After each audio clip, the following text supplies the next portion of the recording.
Hi guys! Welcome back to my channel, and for today's vlog, kukontinue natin yung naging Batanes tour natin. But for today, aalis tayo sa Batan kasi since day 2 natin ay pupunta tayo ng Sabtang. So, ipapakita ko sa inyo kung ano yung difference nung tour sa Sabtang kasi nahahati ito sa dalawa. Merong overnight at saka may day tour. Yung day tour is 1,000 pesos from 8 AM to 12 noon, and then yung overnight is until tomorrow ka pero may additional fee. At kung choice mo lang naman kung gusto mong idagdag yung dalawang natitirang barangay para malibot mo yung buong Sabtang. So hindi ko na pala tagalan, let's start!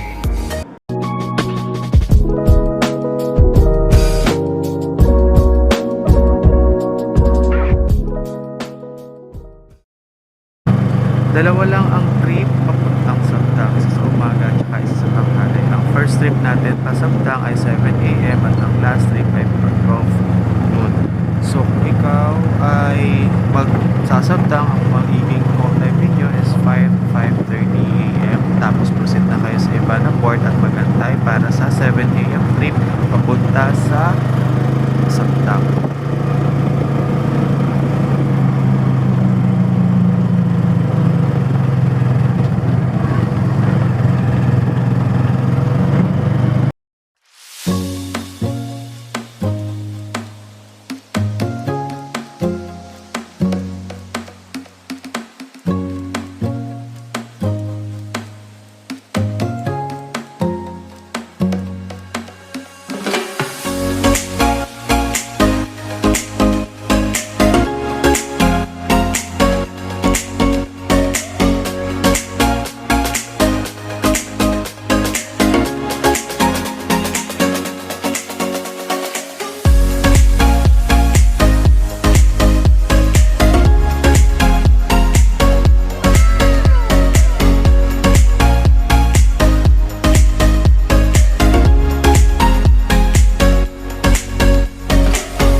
So guys, share ko lang kung ano yung nangyari sa akin pagdating ko sa Sabtang.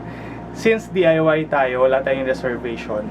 Ending, tagal natin nag-antay kasi yung mga kasabay ko, naka-reserve na pala sila. So ako, hindi ko alam na pwede pala magpa-reserve doon. Yung guide ko kasi sa Batan, akala ko siya din yung mag-guide sa akin sa Sabtang, which is hindi pala. Sa Sabtang kasi meron sa kanilang DOT or organize kung sino yung mga tour guide na pwede na ibibigay nila sa'yo. So, on the spot ako na nagpunta doon and suddenly walang available kasi hindi ako naka-reserve. So, ang nangyari, nagantay pa ako na may makontak sila na tour guide para sa akin. Eh kung nagmamadali ka at day tour lang ang kinuha mo, which is 8 to 12 lang, tapos mag-aantay ka pa may makita, lalo na hindi naman peak season sa Batanes nung pumunta ako. So parang nasayang. Though ang good thing lang kasi nung pumunta ako, overnight ako, so hindi ako nagmamadali. Pero dun sa mga magde-day tour, make sure lang na meron kayong reservation na doon sa Sabtang para pagpunta nyo, dire-diretso na kayo. Magbabayad lang kayo ng registration fee tapos diretso na kayo sa tour nyo. So yun lang.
Okay guys, so kung nag-day tour kayo sa Sabtang, magiging last stop nyo is yung sa may Stone Arc or yung sa beach or yung itong last video natin.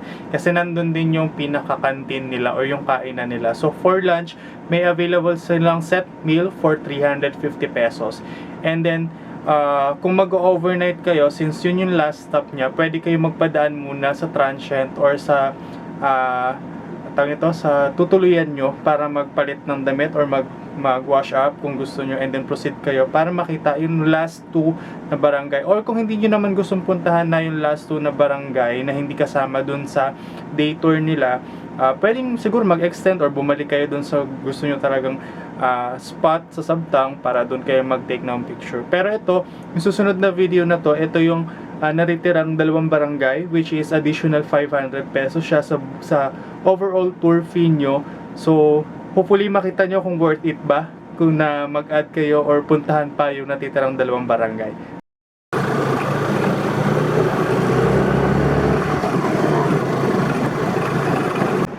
As I've mentioned a while ago, na ang last stop pag nag-day tour kayo sa Sabtang ay itong Morong Beach.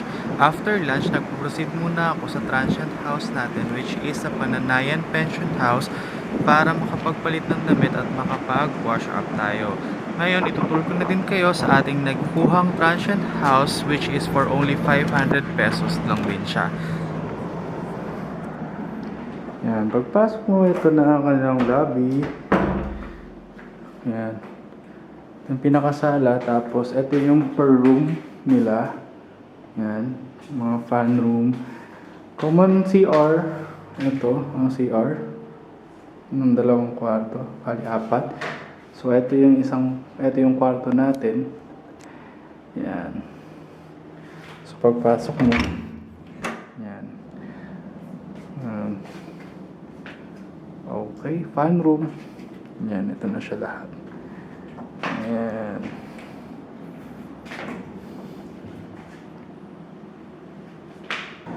So, kung gusto nyo talagang ma-explore yung Sabtang, I recommend na mag-overnight kayo. Kasi pag nag-day tour kayo, 4 na barangay lang yung pwede nyong puntahan sa Sabtang.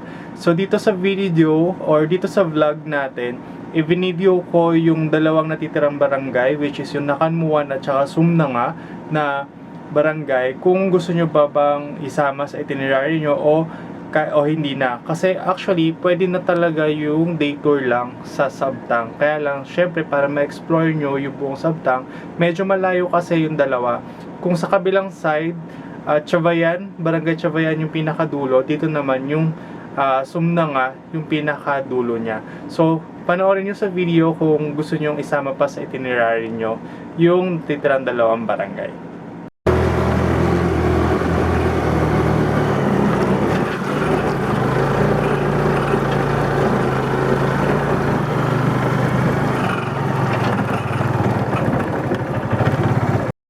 So guys, ito na yung isa sa 2 barangay na pwede nyong i-add pag mag-overnight tour kayo.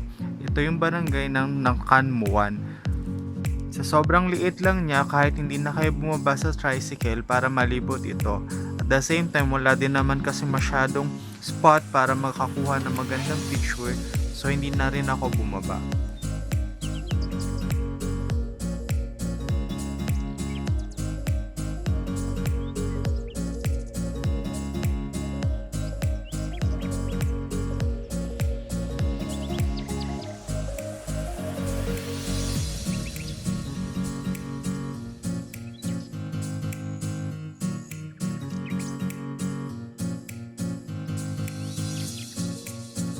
Okay guys, ito na yung last stop natin para sa overnight tour. At the same time, ito na yung huling barangay na dito sa Sabtang, which is ang Sumnanga. Meron silang tourist attraction dito na tinatawag nilang Little Hong Kong dahil hawig nga daw ito ng Hong Kong. But since hindi pa ako nakarating ng Hong Kong, it's for you to judge kung nakapunta ka na doon, kung ma-appreciate mo na hawig nga ito ng Hong Kong.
mo to, saan ang labas niyan? Wala na po. Valided in na po yun doon. Ito. Parang daan lang. Po, papunta din sa mga bangka.